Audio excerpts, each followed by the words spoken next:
ये 100 करोड़ रुपए से अधिक की ठगी का खुलासा यहां पर पुलिस की तरफ से किया गया है। हरियाणा में आपको बता दें कि नूंह पुलिस की तरफ से साइबर जालसाजों के ठिकानों पर एक साथ रेड की गई और इस पूरी जांच में अब तक देश भर में 100 करोड़ रुपए से अधिक की साइबर ठगी का खुलासा हुआ है।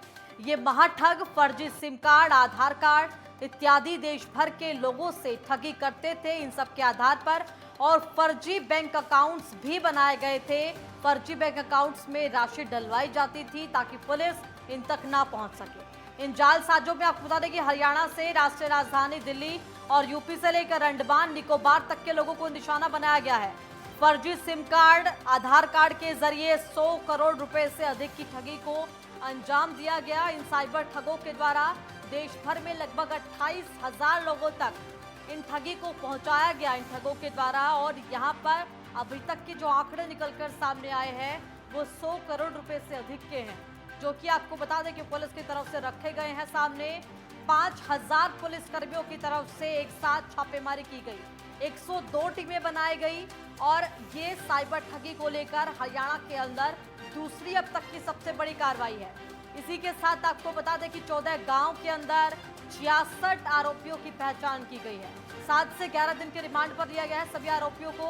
और इसके बाद किस तरीके से इन पूरी ठगियों को ये अंजाम देते थे, इस बात को लेकर जानकारी पुलिस इनके माध्यम से उपलब्ध कराएगी। फिलहाल 29 राज्यों और केंद्र शासित प्रदेश यानी कि अंडमान निकोबार तक भी लोगों की जो ठगी है वो इन ठगों के द्वारा की गई है, निशाना बनाया गया है। इनके पकड़े जाने से देश भर में साइबर ठगी के लगभग 28,000 जो केस हैं वो ट्रेस हुए हैं। उन सभी केसों के अंदर ये आरोपी कहीं ना कहीं संलिप्त थे और आप तस्वीरों में देख सकते हैं कितनी बड़ी ये कार्रवाई नूंह पुलिस की तरफ से की गई है। प्रेस कॉन्फ्रेंस करके जानकारी दी गई है।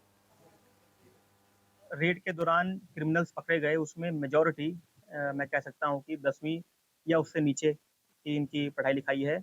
बहुत ही कम है जो 10वीं से ऊपर इन्होंने पढ़ाई लिखाई करी है। इनकी कोई ट्रेनिंग नाम से हमारे पास जो पूछताछ में सामने आया है कि एक क्रिमिनल दूसरे साइबर क्रिमिनल से उसी के गांव से वो सीखता है, उसी के पास बैठकर, और वो उसी से सारे फर्जी सिम, फर्जी अकाउंट लेता है और उसी से ही मोडस ऑपरेंडी सीख कर वो अपना काम शुरू कर देता है। तो इसमें कोई अलग से ट्रेनिंग की जरूरत नहीं है इनको।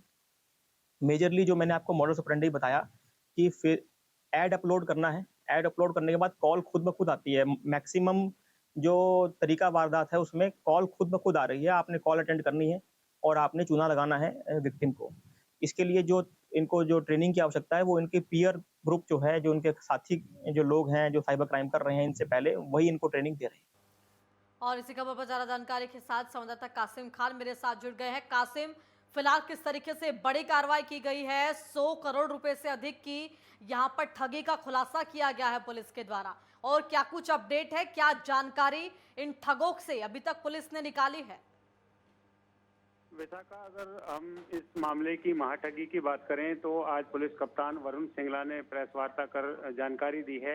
ये जो ठग पकड़े गए हैं इनकी संख्या 65 है जिनको गिरफ्तार किया गया है। 27-28 अप्रैल की रात्रि को 5,000 पुलिस के जवानों ने कई आईपीएस अधिकारियों और एचपीएस अधिकारियों की निगरानी में 14 गांवों में पूरे मकर जाल को खंगाला था। 40 गांव इस इलाके में चिन्हित किए गए हैं जिनमें से 14 गांव की घेराबंदी पूरी तरह से की गई थी और बड़े पैमाने पर फर्जी पासपोर्ट की बात करें, आधार कार्ड की बात करें और बहुत सारे फर्जी अकाउंट की बात करें तो बहुत सारे दस्तावेज खंगाले थे। पूछताछ के दौरान अब खुलासा हुआ है कि तकरीबन 100 करोड़ रुपए का फ्रॉड इनके द्वारा किया गया था। 28,000 ऐसे मामले देश भर में सामने आए हैं जिनमें कहीं ना कहीं इनकी भूमिका रही है।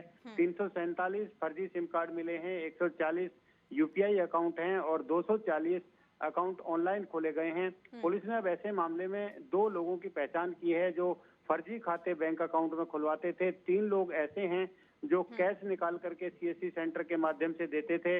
35 राज्यों में इनका नेटवर्क फैला हुआ था। 1350 एफआईआर में कहीं ना कहीं 21 राज्यों में इनका नाम जुड़ा है।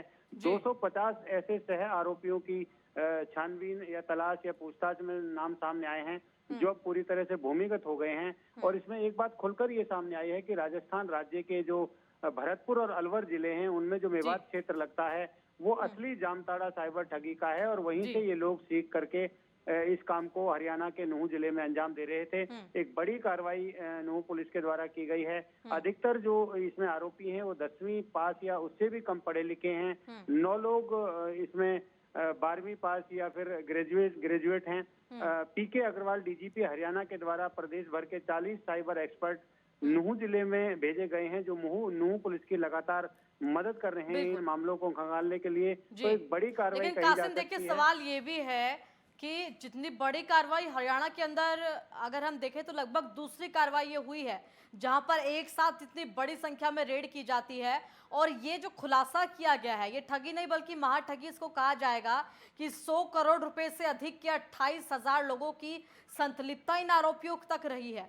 तो ये कहा जा सकता है कि दूसरा जामतारा तो हरियाणा का नूंह भी बनने को तैयार है। जिस तरीके की यहाँ पर घटनाएं हो रही हैं और घटनाओं के बाद ये जो खुलासे पुलिस की तरफ से किए गए हैं। जी बिल्कुल विशाखा, इसमें कोई दो राय नहीं है विशाखा जी कि 350 के करीब जो अब तक आरोपी हैं वो सामने आ चुके हैं 14 गांव में। अभी भी लगभग 26 गांव ऐसे बचे हुए हैं जो हॉटस्पॉट इलाके नूंह पुलिस की तरफ से चिन्हित किए गए हैं। उनमें भी लगातार सर्च अभियान चलाए जा रहे हैं। उनमें भी इसी तरह से एक बड़ी रेड करने की नूंह पुलिस की तैयारी है। लेकिन जैसे ही पुलिस इस मामले में पूरी तरह से सतर्क हुई है तो आरोपियों ने दूसरे राज्यों में अपना ठिकाना बना लिया है। अब पुलिस पूरी तरह से रणनीति तैयार कर रही है और साइबर ठगी के जो मामले इन्होंने अन्य राज्यों में दर्ज किए गए हैं उन पुलिस को भी इनकी सूचना दी जा रही है। तो लगातार इनको जो है प्रोडक्शन वारंट पर उन राज्यों की पुलिस लेकर के जाएगी। इनकी जमानत होना जल्दी से संभव नहीं है क्योंकि बड़े मामले इन पर उजागर हुए हैं और अभी भी पुलिस की जो जांच है वो लगातार चल रही है। एटीएम मशीन के माध्यम से लोगों को शिकार बनाते थे, OLX के माध्यम से शिकार बनाते थे, ऐड देते थे और ऐड के माध्यम से लोगों को, ग्राहकों को लुभाया करते थे। सेक्स एक्सटॉर्शन की बात भी यहाँ पर सामने आ रही है। तो बहुत सारे ऐसे मामले थे जो साइबर ठगी के अलग अलग तरीके इन्होंने अपनाए हुए थे और पिछले लंबे समय से लोगों को अपना शिकार बना रहे थे। एक बड़ी संख्या है 28,000 जो मामले हैं वो ट्रेस किए गए हैं जिनमें इनकी कहीं ना कोई भूमिका जरूर रही है। तो कुल मिलाकर एक बड़ी कामयाबी हरियाणा पुलिस के हाथ लगी है। और आपसी जो राज्य हैं जैसे खास करके राजस्थान है, वहाँ की पुलिस से भी तालमेल बैठाया जा रहा है, वहाँ के पुलिस अधिकारियों से बातचीत की जा रही है। अगर वहाँ पर भी इसी तरह की एक बड़ी कार्रवाई होती है तो ये जामताड़ा बनने से पूरी तरह से इसको रोका जा सकता है। अब जो साइबर ठग हैं उनमें इस पुलिस की सख्त कार्रवाई से हड़कंप देखने को मिल रहा है। बिल्कुल, और देखिए देखना है कि इन आरोपियों से जो जानकारी निकलती है, जिस प्रोसेस के थ्रू जिन तरीकों से ये ठगी करते थे, उन तरीकों का भी पुलिस के सामने खुलना बेहद जरूरी है। क्योंकि यदि तरीके खुलेंगे तो ही जो आगे के भी राज्य हैं, अगले जो राज्य है वहां पर भी ऐसी घटनाओं को रोका जा सकेगा। फिलहाल तमाम जानकारी देने के लिए आपका बहुत बहुत धन्यवाद कासिम।